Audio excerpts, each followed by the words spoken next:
여러분 안녕하십니까? 밀리터리와 사이언스의 신박한 만남, 진짜는 순간들이 펼치는 끝장 토크쇼 본기 MSG.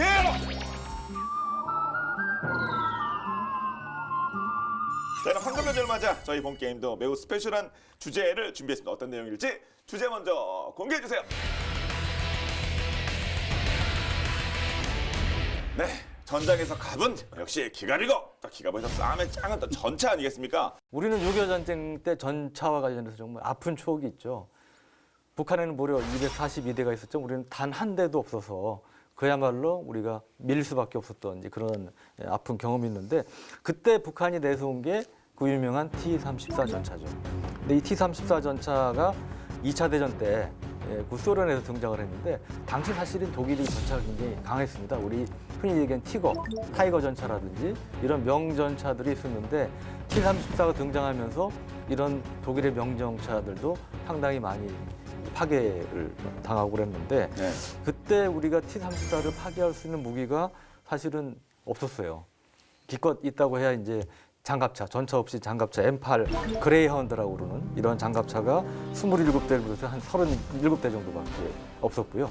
개전 뒤에 미국이 그 M26이라든지 46이라든지 이런 전차들을 투입해서 T-34를 파괴함으로써 이 우리나라나 미군들이 전차에 대한 공포심이 많이 사라지게 됐죠. 네. T-34는 1930년대 후반에 있던 BT-7이라는 전차를 모델로 이제 만든 거예요. 2차 대전 종전이죠. 무려 8만 대가, 탱크가 8만 대가 생산돼서 정말 큰 영향을 끼친 무기로 평가가 되고 있고요. 독일군 당시 주력 중량 전차 4호 전차라고 굉장히 유명한 전차가 있는데, 얘랑 이제 상대가 안 될 정도로 뛰어난 전차였던 거죠. 무게는 제 4호 전차가 25톤인데 이 전차는 T-34는 26.5톤이니까 살짝 더 무겁고, 무겁다는 말은 이제 장갑이 두껍다는 얘기인데, 장갑이 두껍다는 말은 그만큼 방어력이 강하다는 뜻이잖아요. 그런 와중에 또 엔진도 강해서 속도가 더 빨랐어요. 그래서 4호 전차는 뭐 40km도 안 나오는 시속 39km 이 정도 나오는데, T-34는 50km 나왔으니까 일단 둘이 붙여놓으면 뭐 속도전에서 경쟁이 안 되는. 또 위치 선정도 중요할 것 같아요. 옆으로 때리는 게 중요하고 뒤에 때리는 게 중요한데 속도도 중요할 것 같긴 하고요, 진짜. 그렇죠. 사실 탱크하면 우리는 뭐 이렇게 구 뭐 이렇게 갈 거라고 생각하지만 실제로 굉장히 빨리 다니면서 서로 간의 그 측면을 확보하고 있는 게 굉장히 중요하거든요. 포도 76.2mm 이제 활강 포가 있었는데 독일군 전차의 장갑을 다 뚫을 수가 있었다는 거죠. 1943년 여름에 전차전으로선 가장 유명한 쿠르스크 전투라는 게 있어요. 여기에서 소련군이 5,000대를 한꺼번에 투입을 해가지고, 아까 6.25 때 200 몇십 대 내려오고 우리는 하나도 없었는데 전투 하나에 T-34 5,000대 투입을 해가지고 그냥 개박살을 내. 역사상 가장 많은 전차들이 뒤엉킨 전투. 네네. 게임에서 나오는 전차가 5,000대는 아니 그 전장은 얼마나 넓은데. 네, 확실히 소련의 물량공대 이거는 진짜 엄청나게 난 것 같습니다. 스케일이 다르죠. 네. 하여튼 그걸 결국 잡은 게 M26이라는 거 아닙니까? M26. 네, 이게. T-34도 이제 76mm 주포를 가진 게 있고 85mm 주포를 가진 게 있습니다. 85mm 주포를 가진 것들이 6.25 때 이제 투입이 됐었고 파괴력이 그만큼 또 강화된 것이죠. 그런데 이 M26은 이제 2차 대전 때 독일의 티거 전차를 파괴하기 위해서 90mm 주포를 이제 장착을 했고, 그러니까 T-34보다 더 주포 구경이 크잖아요. 그러니까 파괴력도 당연히 클 수밖에 없는 것이고, 이 장갑의 경우도 전면 장갑이 101.6mm, 측면 장갑이 76.2mm로 T-34보다 두꺼웠다고 합니다. 그 뒤에 이제 투입된 M46 전차가 있는데, M46의 경우는 기동성을 이제 강화를 해서 M26은 최고 시속 40km인데 T-34는 50km 정도로 빨랐단 말이죠. 그래서 M46은 이를 보완하기 위해서 700마력 엔진을 장착을 했고, 험한 지형도 그래서 비교적 자유롭게 다닐 수 있는 그러한 능력을 이제 가졌습니다. 6.25 전쟁 당시에 이제 8월 초에 미군은 이제 M26과 M46을 차례로 4개 대대 규모로 해가지고 한국에 이제 파견을 했고요. 특히 8월 17일부터 8월 23일까지 다부동 전투 유명하죠. 이 전투에서 T-34를 내세운 이 북한군하고 접전을 벌여서 이 북한군 전차 부대를 격파를 하게 됩니다. M46은 이제 낙동강 전투에서 특히 T-34 8대를 아무런 피해 없이 이제 파괴하면서 저승사자라는 별명을 얻고 북한군한테 공포의 대상이 되죠. 네. 뭐 그때부터 시작해서 한국의 전차 역사는 그 미군 전차의 역사를 뭐 그대로 이제 따라간다고 봐야겠죠. 네, 우리 군이 지금도 쓰고 있는 유명한 전차가 등장을 하는데 M46과 M47을 보완해서 만든 게 이제 M48 전차인데요. 이게 사실은 우리 군이 어떻게 보면 한국군이 최초로 우리 건 아니지만 미군 지원으로 보유하게 된 전차라고 볼 수가 있습니다. 베트남전 우리 파병에 대한 대가로 미국이 이제 전차 지원해 준데 그게 바로 M48 전차였고 1960년대 중반에 이제 첫 도입이 되고요. 1970년대 아시다시피 박정희 대통령이 자주국방을 적극적으로 추진을 했는데 그때 이제 상징적으로 우리 전차도 국산화해야겠다 해가지고 M48 A3, A5를 좀 한국형으로 약간 손봐서 등장을 한 전차들이 등장합니다. 그래서 끝에 이제 한국형 K가 붙어가지고 M48 A3K, A5K 이 전차가 등장을 하는데 이 전차들은 지금도 쓰이고 있어요. 네, 특히 최근에 이제 해병대에 예. 육제단위 백령도에서 이제 북한군 점령에 대비한 훈련했는데 거기에서도 이제 M48 A3K 전차가 등장을 합니다.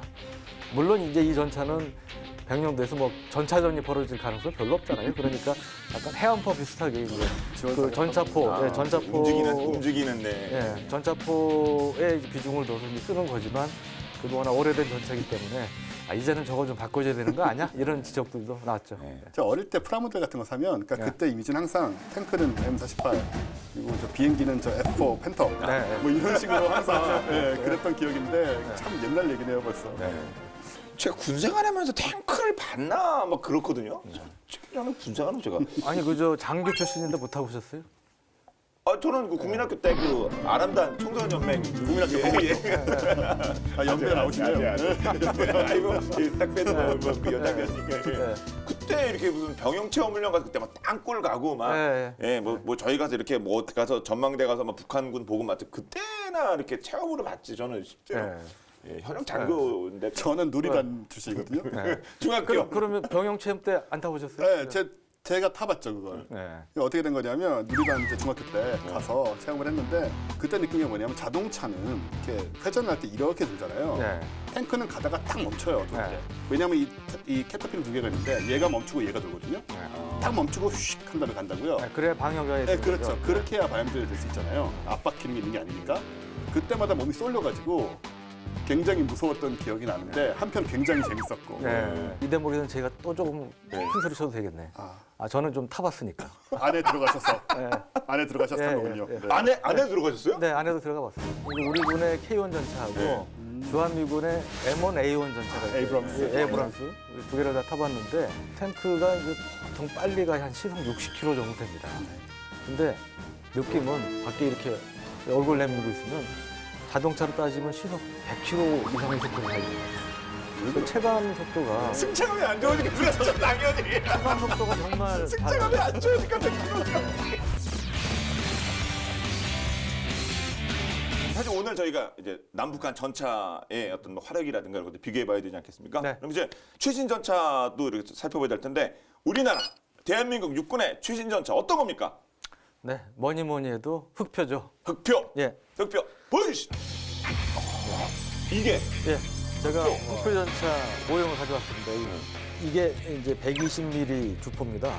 55 구경장이라고 그래서 일반 그 전차 주포에서 길어요. 그러면 우리 원쌤 잘 아시겠지만 주포가 길면 당연히 사정거리도 길고 사거리도 길고 이제 속도도 이제 빨라지고 파괴력도 그만큼 이제 커질 수 있는데 기존 주포에 비해서 한 1.3m가 긴 이런 이제 주포를 가지고 있고 엔진도 한 1,500마력 정도 강력한 엔진을 갖고 있습니다. 중량은 이제 55톤 정도 되고요. 자동 장전 장치를 이제 갖고 있어서 포탄이 이제 자동으로 장전됩니다. 또 이 다목적 소형 자격탄을 갖고 있고 히트 앰피라고 그러는데 보통 뭐 적정차나 이제 뭐 벙커라든지 뭐 경고원 목표를 파괴하는 건데 하늘상에서 쏴서 헬기를 공격하거나 이런 용도로 쓸 수가 있어요. APFSDX라고 날개 함정 분리 철갑탄을 이제 신형을 이제 장착하고 있어 다른 그 전차에 비해서 웬만한 하여튼 뭐 공산권은 물론이고 서방 세계의 주력 전차도 파괴할 수 있는 그런 이제 관통 능력을 갖고 있는 것으로 알려지고 있습니다. 네. 속도가 아까 얼마? 속도가? 시속 최대 70km, 야지에서 50km. 이거 굉장히 빠른 거죠. 저 70km면 우리나라 그 서울시 일반 도로에서 70km 달렸던 거 아니야? 진짜 어디서 그 딱지 뛰는데 엄청 빠른 거야. 그러니까 이거 승차로 따지면 70km면은 거의 시속 한 140km 저부터 이상 안에 달리는 느낌은 느낌 들 거든요. 승차감이 나쁘니까. 승차감이 좋을 수 없어요. 승차감은 진짜 좋아요. 요거에 맞상대하는 게 그 북한의 선군호라는 전차라고. 네. 그건 또 어떤 전차? 2009년에 북한이 개발을 했고요. 궤도 바퀴가 이제 원래 5개였던 게 이제 6개로 요것처럼 6개로 이렇게 늘어났고 무게는 44톤이라 좀 가볍습니다. 흑표 K2 흑표보다는 최고 속도는 60km 역시 약간 늦고 항속거리는 500km 되니까 대충 뭐 이렇게 휴전선에서 출발한 부산까지 갈 수 있다. 네. 한 번에. 포탑이 이제 복합 장갑이라는 게 있어요. 이 복합 장갑이라는 거는 장갑을 여러 층으로 만들었고 거기 이제 세라믹 같은 이제 소재가 들어가서 폭탄이 폭발해서 이제 만들어내는 그 뿜어내는 그 제트가 있잖아요. 예. 그게 사실 굉장히 위험한 건데 그걸 이제 막을 수 있게 최대한 막을 수 있게 이렇게 관통을 못하게 그렇게 만드는 거고 그 다음에 전면에는 앞쪽에는 이 폭발 반응 장갑이라는 게 있어요. ERA라고 하는데 이건 뭐냐면 안에 폭발물이 들어 있습니다. 저 안에. 그래서 이제 폭탄을 맞으면 그 안에서 폭발물이 터지면서 바깥으로 그 힘을 내뿜어요. 그래서 한마디로 불로 불을 막는다. 아 이렇게 쉬면 이쪽에서 터지면서 네, 터지면 네. 이쪽으로. 아. 이열철 비슷하게 그렇죠. 그런 거죠. 네, 그런 식으로 돼서 관통하는 힘을 막아버리겠다. 혹은 반대로 되쏘겠다. 이제 그런 개념의 장갑이 들어가 있고 근데 K2에 비해서는 한 10톤 정도 가벼우니까 한편으로는 장갑이 또 얇기도 하고 가벼우니까 장갑도 뭐 그렇고 예, 약간 느리고 이 화력은 우리는 뭐 길고 그러니까 막. 이게 이제 우리 최신형이 네. 흑표와 북한 최신형이 성군은 예. 누가 이기냐. 사실은 그 매니아들 사이에 굉장히 논쟁이 치열했던 부분인데 저도 기본적으로 흑표가 이길 가능성이 많다고 공감하고 다만 이제 우려되는 것들이 좀 있어요. 뭐냐면 이 선군호에는 우리 전차에 없는 무기들이 있습니다. 그 대표적인 것 중에 하나가 지대공, 휴대용 지대공 미사일을 2발을 이 포탑에 장착을 하고 있어요. 근데 이거는 우리 아파치라든지 공격 헬기라든지 주한미군 A-10이라 이런 것들이 북한 기괴화 부대를 이제 괴멸시키기 위해 작전한단 말이죠. 이제 그런 것을 견제하기 위해서 당국에서 추정이 되는데 그런 SA-16 대공 미사일을 장착을 하고 있고 또 하나는 이제 북한에서 불세라고 불리는 대전차 미사일도 장착을 하고 있습니다. 이게 사거리가 한 2.5km 이상이 돼요. 그러면 전차 포 타는 사거리보다는 긴 거죠. 네. 그러니까 유사시 선군호가 우리 흑표보다 먼 거리에서 대전차 미사일 공격을 할 경우 흑표가 위험해질 수도 있는 것이죠. 근데 다행인 것은 뭐냐면 이 흑표의 강점 중에 하나가 능동 방어 장치라고 해서 날아오는 적의 대전차 로켓, 뭐 RPG-7 같은 대전차 로켓이라든지 미사일 이런 것을 요격하는 방어 장치를 갖추고 있습니다. 그렇기 때문에 이제 거기에 대한 뭐 방어 능력은 어느 정도 갖추고 있지만 그래도 그러면서 좀 위험할 수 있는 부분이 있다. 자 그러면 이 성군호의 그 미사일에 대한 네. 우리 흑표에 대한 방어에 대해서 좀 과학적으로 좀 설명해 주신다면요. 장갑을 두껍게 만들면 하나의 방법이지만 두꺼울수록 무거워지고 그래서 이제 그 기동력이 떨어진단 말이죠. 네. 그래서 이제 K2에서 쓰는 방법 중에 하나가 이제 전체적으로 이제 곡선을 많이 썼어요. 뭐 800mm가 된다. 뭐 그런 식으로 얘기할 수 있겠죠. 그럼 이제 요거를 포가 이렇게 날아와서 여기를 부딪히면 안에 이제 막 터지고 제트 나오고 막 이렇게 되죠. 이게 800mm만 뚫고 나가면 되잖아요. 근데 요걸 이렇게 눕혀 놓으면 이 사선으로 길어진다는 얘기죠. 그러니까 800, 그렇죠. 800이 네. 넘겠죠. 예. 800 플러스 알파가 되는 거죠. 이 알파가 각도에 따라서 이 각도에 따라서 이걸 휘어놓기만 해도 장갑이 두꺼워지는 효과가 생기는 거죠. 이 흑표의 뛰어난 능력 중에 하나가 이 잠수도화라고 그래서 강바닥으로 해가지고 이제 건너갈 수 있는 그러한 능력인데 한 4.1m 정도가 되는데 이 뒤에 보이시는 동그란 거 보이시죠? 여기 예, 여기에 이제 스노클이라고 그래서 둥그런 통을 올립니다. 요 꼭대기에 사람이 타요. 거기서 예. 사람이 보호하는구나. 사람이 타고 이제 위에서 보면서 이제 조정을 하죠. 어디로 걸어가냐고. 잔망경처럼 예, 그래서 잔망경처럼 이렇게 통을 수노클 통을 이제 세워가지고 꽂아가지고 이제 잠수도화를 이제 하게 되는데 이 동력계통도 반능동형 암내장형 유기압 현수 장치라고 그래서 이거 예. 무자객이네요, 이거. 말이 길고 좀 어렵습니다. 일종의 뭐 전자바퀴라고 볼 수 있어요. 지형에 맞춰서 자세를 바꾸고 이런 데도 비교적 자유롭게 할 수 있는 장점을 이제 갖고 있습니다. 가상이긴 합니다만 남북의 전차 대결 어떻게 될 것 같습니까? 북한에 일단 전차가 굉장히 많아요. 4,300대. 노동적이더라고 있죠. 예비군에 네. 이렇게 많이 뭐 교과서에도 옛날에 나오고 했는데 T-34가 아까 그 T-34요? 네 거기서 이제 T-34를 쓰고 있고 예. 아직 그리고 거기 이제 M1985 경전차라고 있어. 이 경차는 이제 가벼운 좀 작은 전차인데 이게 한 900대. 그 다음에 이제 전후방에 이제 군단들이 있죠. 이제 기갑 부대들 군단들이 이제 T-54, 55 비교적 최신인 이런 전차들 한 2,000여 대 가지고 있고요. 그 다음에 이제 천마호 군단이라고 이제 950대도 갖고 있고. 그래서 전체적으로 우리 군에 비해서 한 2배 가량 수가 많은 거예요, 전차가. 근데 전차의 수가 많은 걸 무시할 수는 없죠.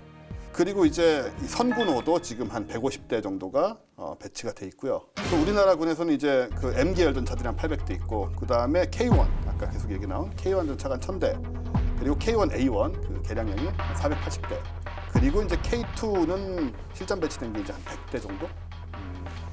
그러다 보니까는 이제 좀 걱정들이 있어요. 수령이 열세고 이런 부분에서는 걱정들이 있는데. 그리고 또 K1 계열 전차, 우리 K2는 안 그렇지만 K1 계열 전차가 이제 북한의 대전차 로켓에 좀 취약합니다. 대응을 하지 못하는 부분들이 있어서 그 전차대 대 전차대로 이렇게 전체적으로 본다면 이렇게 승리를 낙관하기는 좀 어렵지 않나라는 생각을 저는 좀 있거든요. 그 원쌤이 아주 잘 말씀해 주셨는데 이거 첨언해서 말씀드리면 숫자는 우리가 거의 2대1 열세고 성능은 물론 우리가 신형 전차가 많기 때문에 우리가 우세한 점이 있죠. 그리고 전반적으로 우리는 이제 컴퓨터라든지 이런 걸 동원한 사격 통제 장비 이런 게 잘 돼 있기 때문에 이동 중에도 사격해서 비교적 정확히 맞출 수 있지만 북한군 전차 중에는 이동 중에 사격해서 맞출 수 있는 능력을 가진 전차가 신형 전차 말고는 별로 없습니다. 그런 면에서 1대1로 붙으면 우리가 이길 확률은 전반적으로 높다고 볼 수 있죠. 하지만 수적으로 열세기 때문에 이제 그게 우려되는 것이고, 또 하나는 이제 북한이 그 우리 전에도 얘기했던 RPG-7을 많이 갖고 있어요. 분대급도 갖고 있는데 과거에 비해서 신형 텐덤 탄도라고 해서 이 신형 전차의 장갑도 파괴할 수 있는 이런 신형 탄두를 장착한 RPG-7을 최근 열병식에 북한군이 들고 나오고 있습니다. 이런 신형 텐덤 탄두를 장착한 RPG-7의 경우는 아마 K1은 물론이고 K1A1도 위험할 수 있다 이런 얘기들이 나오기 때문에 거기에 대한 대책은 우려되는 면이 있다. 하지만 결론적으로 말씀드려서 너무 비관하실 필요는 없다. 왜? 우리가 전차 대 전차로만 과연 그러면 한반도에서 전쟁이 났을 때 그런 상황이 벌어질 것이냐. 우리가 이제 북한의 전차 숫자가 많으니까 수많은 대전차 무기들 갖고 있습니다. 뭐 작게는 투어 미사일부터 해가지고 무관동 통기 있죠. 최근에 육군의 아파치 헬기도 들어왔죠.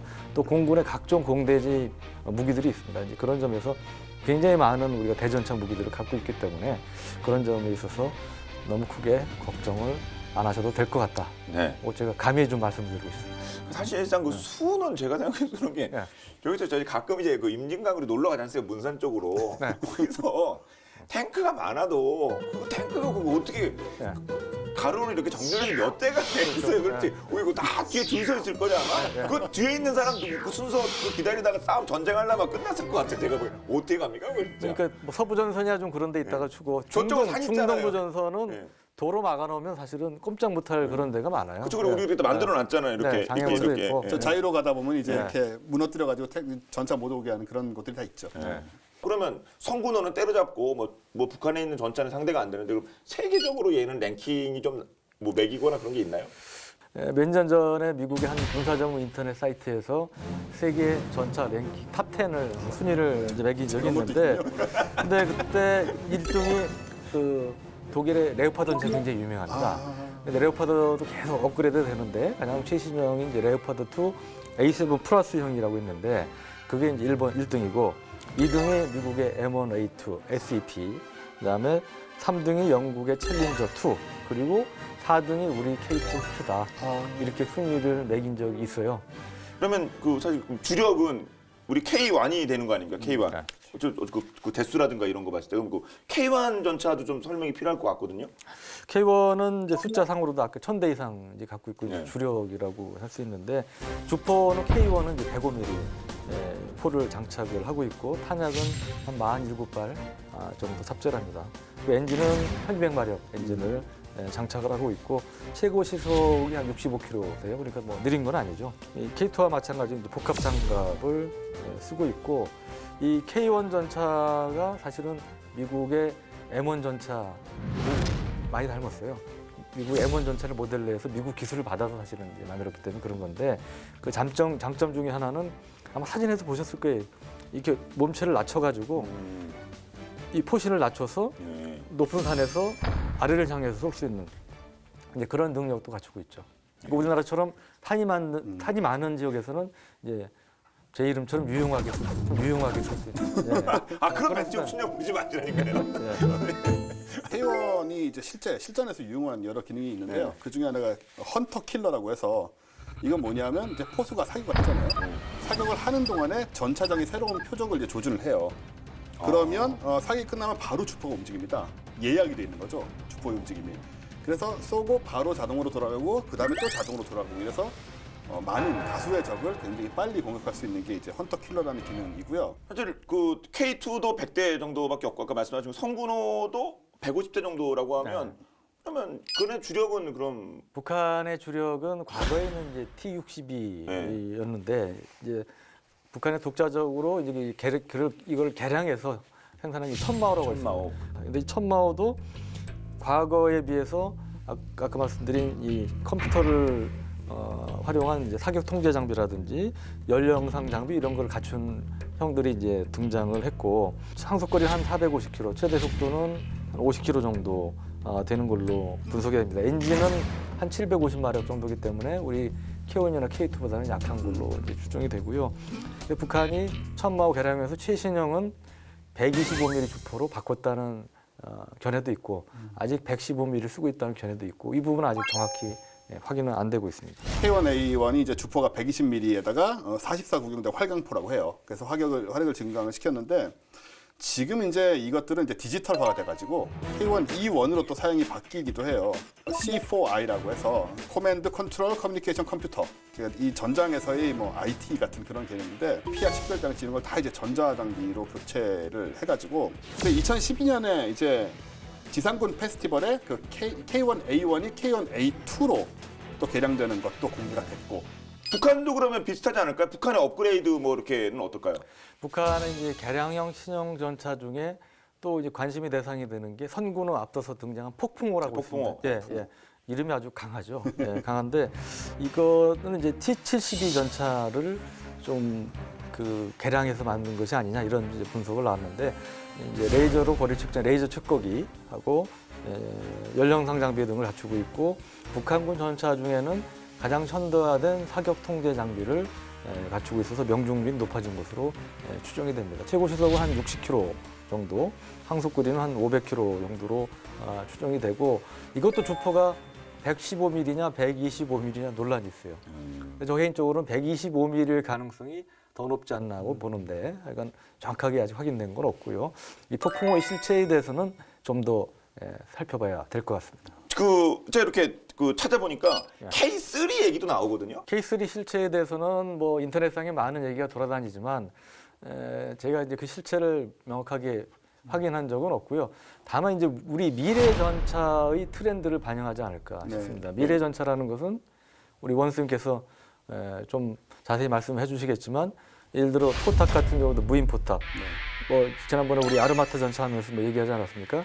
그런 아르마타 전차의 개념 같은 것도 이제 도입을 해서 만들지 않을까 그렇게 생각이 듭니다. 일단 뭐 인공지능 쪽 있죠. 인공지능 쪽이 도입이 돼가지고 예를 들어서 뭐 종말 추적 지능탄이라고 하거든요. 그러니까 마지막에 이제 또 추적해가지고 쫓아갈 수 있으니까 지금은 이 소위 유도탄이라는 것이 여러 가지 뭐 레이저를 계속 뭐 이렇게 맞추고 있다던가 뭐 여러 가지 그 좀 한계들이 좀 있어요. 그런 것들을 이제 지가 알아서 쫓아가는 그런 탄들이 당연히 나오게 되고요. 가장 이제 관심을 가진 건 레일건이라는 거죠. 주포. 레일건. 예. 레일건이라는 거는 이게 전자기를 통해서 전자석을 통해서 이제 자석을 통해서 쏘는 건데 레일건의 가장 훌륭한 점은 뭐냐면 뭐 속도도 빠르고 강력하기도 하지만 반동이 전혀 없어요. 그러니까 보통 탱크 이제 영화 보시면 탱크 쏘면 탱크 전체가 쿵 뒤로 한 밀립니다. 그럴 수밖에 없거든요. 이 작용과 반작용 법칙을 통해서 화약을 터뜨려서 나가는 거기 때문에. 레일건을 쓰게 되면 이 전자기력으로 움직이기 때문에 반동이 전혀 없고 그래서 이 탱크 자체가 굉장히 안정될 뿐더러 조준을 하고 사격을 할 때 흔들림이 없으니까 굉장히 정확한 그런 걸 쏠 수 있는 그런 개념인데 요거야말로 정말 미래 기술이라 그래서 이게 만약에 된다면 대단한 거죠, 정말. 네. 그러니까 레일건의 경우는 지금 이제 해군 함포용으로는 이제 테스트가 되고 있죠. 테스트가 되고 있고 미국이 주말 특급에도 이제 배치할 예정인데 함포는 그래도 큰 용량으로 가능하지 않습니까? 크기라든지. 근데 전차포는 그만큼 소형화하기 때문에 힘든 것이고. 근데 우리 국방과학연구소 레일건을 개발하고 있어요. 함포라든지 아니면 이런 지상무기용으로 해서 개발하고 있기 때문에 가까운 시일 내는 아마 어려울 겁니다. 어렵겠지만 언젠가는 우리도 네. 이제 그런 무기를 갖출 것으로. 이 K3가 뭐 한 2030년 양산 목표이기 때문에 그동안 연구를 해가지고 아마 좀 가능하게 하지 않을까. 네. 남북 전차 대결 실전에서 붙으면 솔직히 누가 이길 것 같습니까? 이길 것 같으십니까? 신형 전차가 1대1로 붙으면 네. 저는 우리가 이긴다고 봅니다. 상당히 제한된 조건에서 확실하게 말씀하시는 수는 그 정도밖에 없잖아요. 네. 좀 뭐 이걸 그 온갖 그 상황을 그 제한된 상황으로 말씀드릴 수밖에 없으니까. 자 그러면 1대1에서 붙으면 우리가 이긴다. 최신 영을 기준으로 원쌤은 어떠십니까? 사실 1대1 전차전이라는 게 존재할 수가 없고 그리고 순수 전차전도 존재할 수가 없잖아요. 말씀하신 것처럼 뭐 헬기 근접 지원들 뭐 하늘에서 날아오는 뭐 여러 가지 상황들이 복합된 것에서 전차들이 중심이 된 전투는 존재할 것 같은데 이런 경우에는 결국 기술 우위다. 기술이 전반적으로 이제 받쳐주는 쪽이 이긴다라고 생각을 하면 저는 이 대규모 전차전에서도 결국은 모든 전반적인 통합적으로 봤을 때 기술이 뛰어난 우리 쪽이 승세가 훨씬 있다라고 생각이 돼요. 이게 뭐 육군본부 공식 입장도 아니고 계룡대 공식 입장도 아니고 저희 MSG의 입장이다. 좀 여러분께 다시 한번 말씀드리겠습니다. 네. 자 어디까지나 가상 대결이긴 합니다만 뜨겁게 달아올랐던 남한 전차, 북한 전차의 대결 과연 어느 쪽이 승리가 될지 여러분의 판단에 맡기겠습니다만 저희의 의견도 참고해 주시기 바랍니다. 지금까지 MSG의 본게임이었습니다. 고맙습니다. 네. 감사합니다. 고맙습니다. 이게 그렇게 붙은 거군요. 이게 정말 정교하네요, 이거. 저는 옛날에 그 A10 근접 지원기 있잖아요. 그 미군에. 그게 그 탱크 킬러라고 알고 그 조립식 만들고 막 그랬거든요. 그래서 이게 아직도 그 기능을 하나요?